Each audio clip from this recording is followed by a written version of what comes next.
না না ওয়াজ করবে এরকম লোক যদি দাঁড়া দাঁড়া থাকে, আর এখানে মাহফিল হচ্ছে আর তারা তাদের গন্ডগোল আজ করা লাগবে।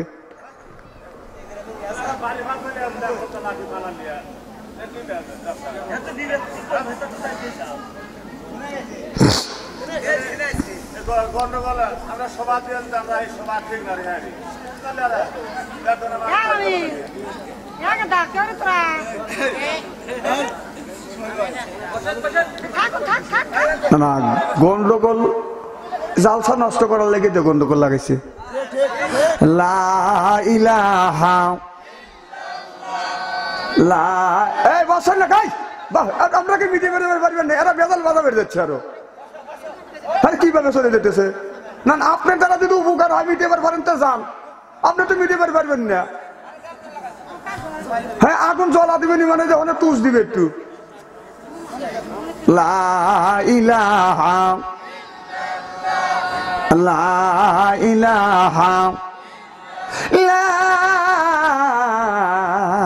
ইলাহা ইল্লাল্লাহু মুহাম্মাদুর রাসূলুল্লাহ।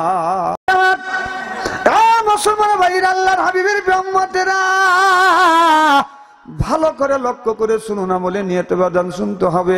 আল্লাহ বলেছে বান্দারে আমি আল্লাহ তোমাদেরকে পাঠাইছি, আমি আল্লাহ আমার ইবাদত আর বন্দেগী করবার জন্য। বান্দারে তোমার ভাগ্যর প্রতীক কপাল আর মর্যাদার প্রতীক নাক দিয়ে আমি আল্লাহ দিনের মধ্যে 5 বার করে তোমরা সিজদা দাও। যখন সুবহানাল্লাহ। আমার ভাইরা মুসলমান ভাইরা, আল্লাহর হাবিবের প্রিয় উম্মতেরা, আজকে আমরা নামাজ ছেড়ে দিয়া শয়তানের পথ অবলম্বন করেছি। একদিন আমার বিশ্বনবী রাস্তা দিয়ে আগা যাচ্ছে, রাস্তা দিয়ে যাইতে লক্ষ্য করে দেখে একটা উটনি গাছের সাথে বান্ধা আছে। এই উটনি আল্লাহ রসুলকে দেখে বলে ইয়া আল্লাহ আমার জবান খুলে দাও, বিশ্ব নবীর সাথে 2টা কথা বলতে চাই। সুবহানাল্লাহ বললেন না? আল্লাহর কুদরত পড়া যায় না, উটনির জবান খুলে যায়। উটনির জবান খুলে খুলে বলে ইয়া রাসূলুল্লাহ ইয়া হাবিবাল্লাহ। আল্লাহ নবী বললেন কে আমারে নবী নবী বলে ডাকে? উটনি বলে ইয়া রাসূলুল্লাহ ইয়া হাবিবাল্লাহ আমি উটনি আপনারে ডাকছি। আল্লাহ নবী বলে উটনি রে কেন তুমি আমারে ডাকছো? আল্লাহ নবী বলে উটনি ডেকে বলে ইয়া রাসূলুল্লাহ ইয়া হাবিবাল্লাহ আপনি আমার চেহারার দিকে তাকিয়ে দেখেন গো নবীজি, দেখেন আমার শরীরের অবস্থা কি। আল্লাহ নবী উটনির চেহারার দিকে তাকিয়ে দেখে জায়গা থেকে বাদান পশম উঠে গেছে, চামড়া ফেটে গেছে, গোশত বের হয়ে গেছে, রক্তগুলো টাস করে জমিনে পড়তেছে। আল্লাহ নবী বলে উটনি তোমার এই দুরবস্থা কে করলো? উটনি দেখে বলতেছে ইয়া রাসূলুল্লাহ ইয়া হাবিবাল্লাহ আমার গৃহকর্তা মালিক প্রত্যেক দিন বাদ ফজর নামাজ পর আমাকে এমনি করে পিটায়। ও নবীজি কেউ নিষেধ করে না, কেউ বিচার দেয় না, আমি কার কাছে বিচার চাবো গো নবীজি? আমি আপনার আদালতে মামলা দায়ের করলাম। ও নবীজি আপনি আমার নিজ বিচার করে দেন, আমার মালিক প্রত্যেক দিন বাদ ফজর নামাজ পর কেন আমাকে এমনি করে পিটে? আমার মুসলমান ভাইরা এদিক তাকান, সিয়ারা কি একবার খারাপ নাকি? খালি ওই পেলে তাকান। আমার ভাইরা মুসলমান ভাইরা, আল্লাহর হাবিবের উম্মতেরা, আল্লাহর নবী উটনির মালিককে ডেকে বলে উটনির মালিক তোমার উটনি আমার কাছে মামলা দের করেছে, প্রত্যেক দিন বাদ ফজর নামাজ পড়ে কেন উটনিটাকে এমনি করে পিটাও? উটনির মালিক বলে ইয়া রাসূলুল্লাহ ইয়া হাবিবাল্লাহ আমার উটনিটাকে জিজ্ঞাসা করুন কেন প্রত্যেক দিন বাদ ফজর নামাজ পড়ে এমনি করে পিটায়? আল্লাহ নবী বলেন উটনি রে তুমি বলো তোমার মালিক কেন তোমাকে এমনি করে পিটায়? উটনি চোখের পানি ফেলে দিয়ে কান্দে ইয়া রাসূলুল্লাহ ইয়া হাবিবাল্লাহ আমি তো আমার মালিককে পিটাই না, বরং আমার মালিক আমারে পিটায়। ও নবীজি, আমার মালিকের কাছে জিজ্ঞেস করুন আমি কি অপরাধ করি, কি অন্যায় করেছি। আল্লাহ নবী বললেন, উটনির মালিক তুমি বলো, তোমার উটনিটাকে প্রত্যেক দিন বাদ ফজর নামাজ পড়ে কেন তুমি পিটাও? উটনির মালিক বলে, ইয়া রাসূলুল্লাহ, ইয়া হাবিবাল্লাহ, প্রত্যেক দিন সন্ধ্যার সময় পেট ভরে খাওয়াইয়া গোয়াল ঘরে রশি দিয়ে কাশি দিয়ে আমার উটনিটাকে বেঁধে রাখি। সকালবেলা গোয়াল ঘরে যা দেখি আমার উটনি নাই, রশি কেটে কাশি কেটে মাঠের মধ্যে পালিয়ে থাকে, বাগিয়ে থাকে। গো নবীজি, প্রত্যেক দিন শীতের দিনে আমাকে কষ্ট দেয়, এই জন্য ধরে ধরে এইরকম করে ওকে শাসন করিয়ে এই জন্য ওদেরকে ওকে পিটায়। আল্লাহ নবী বলেন, উটনি তোমার মালিক কি তোমাকে পেট ভরে খেতে দেয় না? তুমি রশি কেটে কাশি কেটে মাঠের মধ্যে পালিয়ে থাকো। এবার উটনি চোখের পানি ফেলে দিয়ে কান্দে, ইয়া রাসূলুল্লাহ, ইয়া হাবিবাল্লাহ, আমার খাবারের জন্য নয় গো নবীজি, আমি একদিন রাস্তা দিয়ে আসতেছিলাম, আপনি সাহাবীদেরকে নিয়ে আলোচনা করতেছিলেন যে এই মানুষটা ঈশার নামাজ না পড়ে বিছানায় ঘুমাতে যাবে, ওই বাড়িতে আল্লাহর গজব বর্ষিত হবে গো নবীজি। ও নবীজি, আপনার কথা কোনোদিন মিথ্যা হবে না। আমার এই মালিক প্রত্যেক দিন 5 ওয়াক্ত নামাজের মধ্যে 4 ওয়াক্ত নামাজ পড়ে, ঈশার নামাজ পড়ে না। ঈশার নামাজ না পড়িয়া বাড়িতে ঘুমিয়ে পড়ে গো নবীজি, আল্লাহর গজব বর্ষিত হবে। নবীজি গো, মালিকের উপরে যখন গজব পড়বে ওই গজবে আমি পড়ব। আল্লাহ গজবের ভয়ে রশি কেটে কাশি কেটে মাঠের মধ্যে আমি পালিয়ে থাকি, বাগিয়ে থাকি। চিল্লা কোন সুবহানাল্লাহ।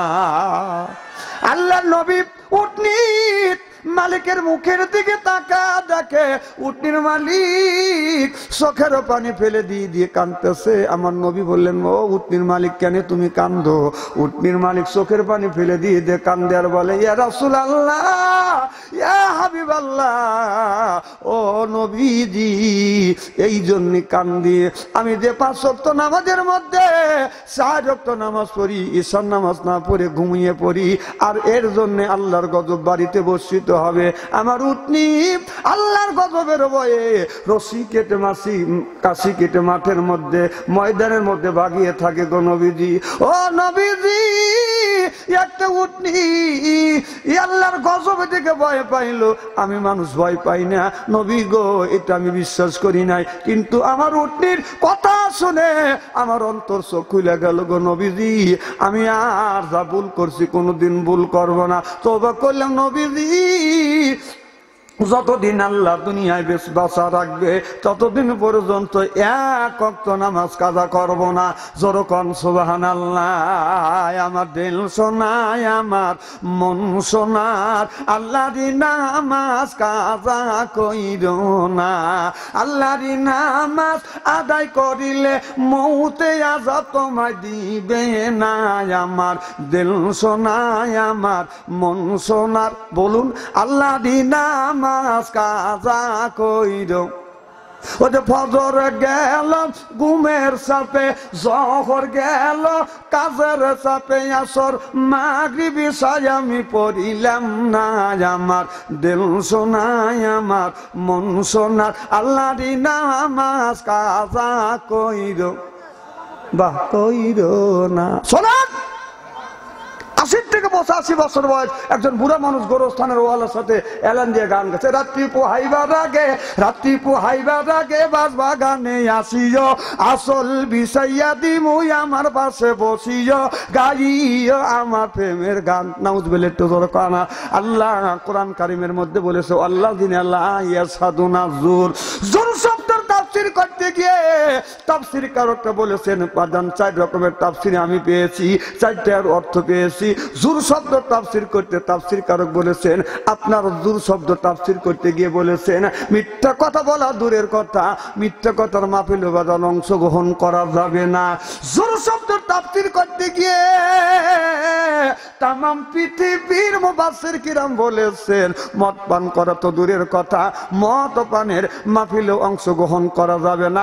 আল্লাহ বললেন ইন্নামাল খামরু ওয়াল মাইসি ওয়াল আজলাম ওয়াল আনসাব, মদ পান করা দূরের কথা, তার মাহফিলেও অংশগ্রহণ করা যাবে না। জোরকন ঠিক কিনে জোর শব্দ তাফসীর করতে গিয়ে তামাম পৃথিবীর মুফাসসিরা একমত, হিন্দুদের মেলায় মুসলমান কোনোদিন অংশগ্রহণ করতে পারবে না। কথা বুঝতেছেন না?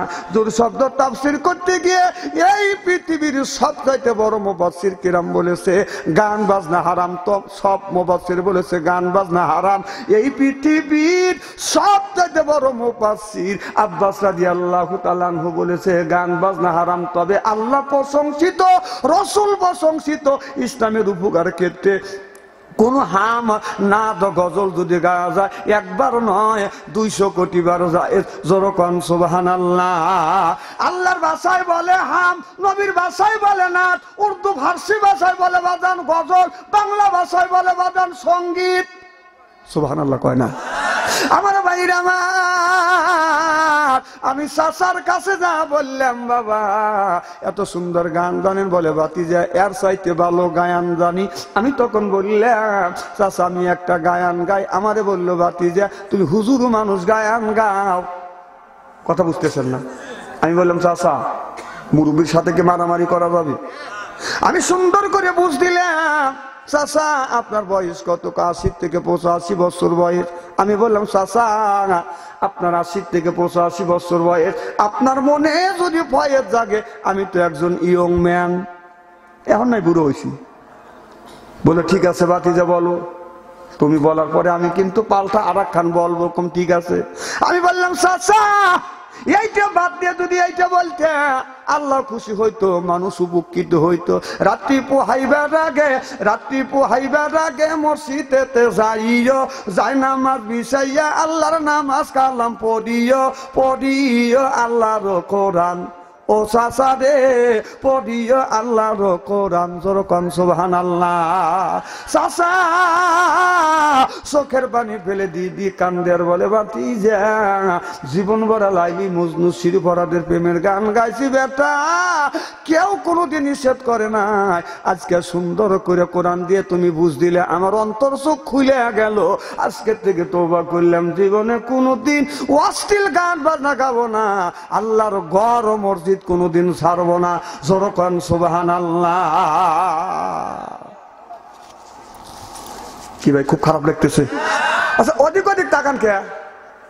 এই যে ভাই এদিক তাকান, অধিক তাকান কে? আমি যদি কালো হই তাও আলমের চেহারার দিকে তাকালে সগীরে গুনাহ মাফ করে দেয় কে? কেন অধিক তাকান। আমার ভাইরা আমার, আল্লাহ কোরআন কারীমের মধ্যে 80 থেকে 82 জায়গা বললেন ওয়া আকিমিস সালাত, নামাজ কায়েম করো, ওয়া তু যাকাত আদায় করো, কুতিবা আলাইকুমুস সিয়াম, রমজান মাস আসলে রোজা রাখো। সুবহানাল্লাহ কর। আমার ভাইরা আমার, আমাদের কিছু মানুষ আছে নামাজ পড়ে না, রোজা রাখে না, হজ করে না, যাকাত দেয় না, মাথায় রাখে বড় বড় জট, পরনে সালার সর, সিলাই ছেঁড়া কাপড় পরে ল্যাংটা হয় হাইতে যায়, তারা হলো বাদান বাবার পাগল। কথা বুঝতেছেন না? কয় খাসার ভিতর আছেন পাখি ঢুকলো কিভাবে, ওই যে খাসার ভিতর আছেন পাখি ঢুকলো কিভাবে, পাখিকে খাওয়াইলে